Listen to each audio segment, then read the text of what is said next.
avec l'obtention d'une grossesse.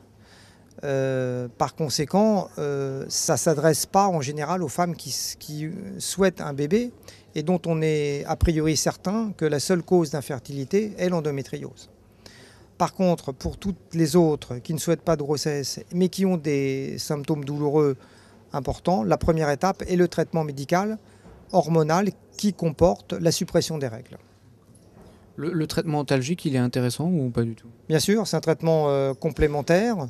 Le temps que l'effet du traitement hormonal arrive, soit efficace, il faut privilégier les traitements anti-inflammatoires non stéroïdiens, puisque la composante inflammatoire lors de l'endométriose est importante. Il faut faire attention à la codine qui constipe. Le tramadol est une alternative, mais le traitement anti-inflammatoire reste le traitement de base. Alors ce traitement hormonal, pendant combien de temps il doit être institué, et jusqu'à quand? Est-ce qu'il y a une limite en termes d'années d'utilisation? Alors il n'y a pas de limite. Le traitement hormonal, on doit juger de son efficacité assez rapidement, au bout de 3-4 mois, où c'est efficace et on le poursuit, ou c'est pas efficace et on en choisit un autre, ou quand on en a épuisé 2-3, se pose la question là de la chirurgie, puisque ce traitement, l'endométriose, il est médico-chirurgical, où le traitement hormonal et médical en général permet de soulager en 3-4 mois les symptômes et tout va bien, où on a déjà essayé et épuisé plusieurs traitements et la chirurgie est l'arme thérapeutique ultime.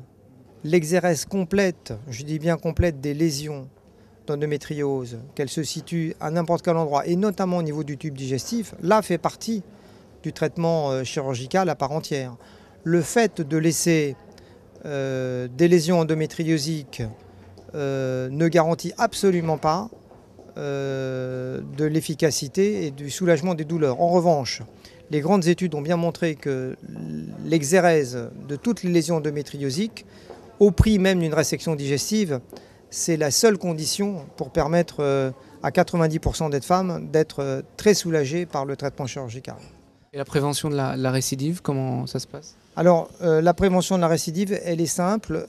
Sur ces patientes qui ont été opérées, qui avaient donc des endométrioses sévères, actuellement, il y a un consensus pour prescrire un traitement hormonal antigonadotrope bloquant les règles. Sinon, alors, le risque sans traitement est de 10% de récidive par an. Et le risque d'un traitement hormonal laissant les règles, certes, diminue les risques de récidive, mais est moins efficace qu'un traitement bloquant les règles. Alors dernière question, il ne faut pas confondre avec l'adénomiose? Absolument, ça c'est une question tout à fait pertinente. Il faut refaire un peu d'histoire. L'adénomiose, il y a 30 ou 40 ans, n'était pas appelée comme telle, on appelait ça endométriose utérine. L'adénomiose véritable, telle qu'on appelait endométriose utérine, et qui faisait taxer de ces patients d'ailleurs d'utérus fibromateux avant l'ère de l'échographie et même à l'époque de l'échographie non endovaginale, en fait c'était de l'adénomiose. Et c'est celle d'après 40 ans qui est physiologique et qui explique que la plupart des femmes ont une évolution vers des règles plus douloureuses et plus abondantes dans le temps. L'adénomiose étant l'ectopie de l'endomètre dans le myomètre utérin, et ça c'est banal, après 40 ans c'est physiologique et tous les utérus sont comme ça quasiment. Bon. Ça n'a rien à voir avec donc l'endométriose. Ça c'est deux concepts différents. Ça c'est récemment un peu plus compliqué. On a intuitivement en pratique courante, et ce n'est pas encore très clair, mais c'est étayé par certains travaux fondamentaux, notamment allemands, qu'il y a une association précoce, qui n'a rien à voir avec l'adénomiose que l'on connaît d'après 40 ans, avec l'endométriose. Et moi, je suis frappé dans ma pratique courante, échographiquement, parce que j'ai une grande habitude, il y a aussi de l'adénomiose, et c'est l'échographie endovaginale, et même souvent, quand elle est débutante et minime, supérieure à l'IRM pour cela. L'échographie suffit à soi seule. Diagnostiquer chez les femmes jeunes de 20 à 25 ans une adénomiose qui n'est pas du tout habituelle, associée à ce moment-là, c'est un signe indirect majeur d'endométriose. L'association des deux aggrave les pronostics de la fertilité d'ailleurs. Et ça, il y a un lien dans ce cas-là.